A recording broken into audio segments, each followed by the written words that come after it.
It may be considered a question of considerable curiosity and of general doubt whether the Latin language is the vernacular tongue or spoken language of any modern nation. It is the purpose of the present short essay to maintain the affirmative of the proposition.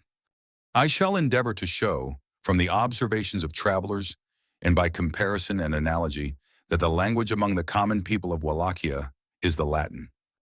We may in the first place, however, refer to a French writer by the name of Rivet, who, in speaking of the Roman, or court language of France, in the 10th century says that the Latin was then of the common people, though vitiated by their corruptions, or an intermixture with that of the Franks and Burgundians. The same may be observed of the language of Spain and Italy. About that period, although corrupted with an intermixture of the language of the Visigoths, the conquerors of the former, and of the Goths and Vandals of the latter. The pure Latin was still preserved by the Catholic priesthood of both states, and although it is still used by them as a learned language, and one of considerable use to the brotherhood, in their travels through foreign countries, it is not pretended to be the popular tongue of either nation. The first modern traveler who has brought to our notice the curious fact of the existence of the Latin language as a vernacular tongue of a whole nation, of considerable extent, is the Reverend Dr. Walsh, in a journey from Constantinople to England, through Rumelia, over the Balkan or Mount Hoemus, through Wallachia and Hungary, across the Danube, in 1826 and 27. On his entrance into Wallachia, he observes, "About 8 o'clock, we arrived at the village of Perpona, where was a post office situated under a lofty mountain called Rosay, among the Carpathians. The man who came to wait on me had an immense tumor under his jaw, apparently ripe for lancing. I naturally shrunk back when the Chiaia, or agent, said to the man in distinct Latin, Se pone. and the man stood on one side. He then said to me, Tumor non et pesti, domne Gunsim. I now found not only that the peasants spoke Latin, but that they were afflicted with tumors on the neck, like goiters. A very little dwarf now came up to me. I inquired if there were many such dwarfs here. The Chiaia answered, Sunt mulți, innumerabile. Their language must have been the remains of that phraseology which the Romans left the Dacians 1,600 years before.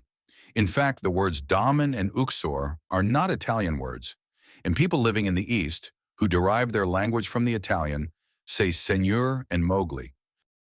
But the dress of these peasants is a farther confirmation of their origin.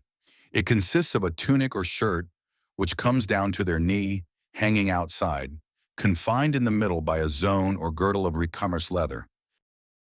The feet are enclosed with sandals, tied over the instep with thongs, and a pallium or cloak is carried over the shoulder, which, when the weather is cold or wet, is wrapped around the body.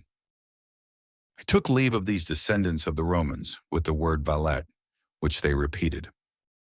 Trajan invaded this country, Dacia, governed by their king Decebalus, and threw a bridge over the Danube, some of the piles still remain, and conquered it. He planted a colony of 30,000 persons, and it remained in possession of the Romans for 3 centuries. The present name of Wallachia is said to be derived from Flaccus, a celebrated Roman proprietor, which was afterward called Flaccia. The better and instructed part of the people adhere to the Roman origin and call themselves Romans. The doctor, as a farther illustration of their Roman descent, gives a vocabulary of several words in the Wallachian language by which its similarity to the Latin will be apparent.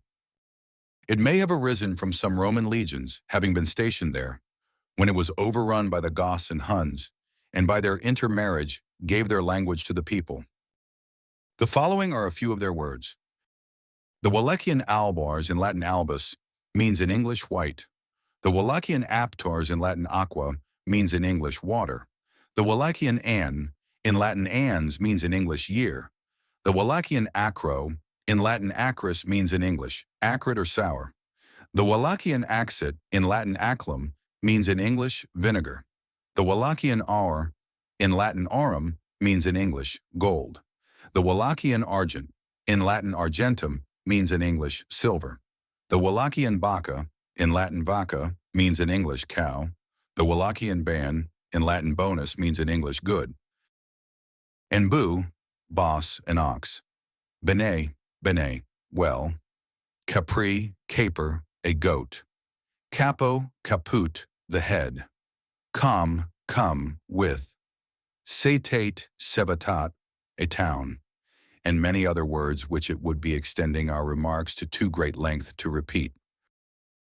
Enough are quoted, however, to show a most wonderful correspondence between the two languages, much more so than between the Latin and the Italian itself. In fact, with less change or variation than is found in the English language in a period of 300 years. The next traveler who noticed the remarkable circumstance and who found his knowledge of the Latin language a great convenience to him is Bishop Heber, who returned through that country in Hungary from the Caspian shortly afterward. He says the postmaster at a village where we stopped spoke Latin fluently, though in rags. At the village Sirens, we met with a peasant who spoke Latin fluently and who corrected one of our phrases.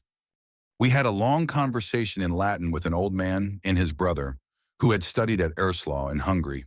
Both were very profuse in their civilities, calling us magnificentia et excellentia.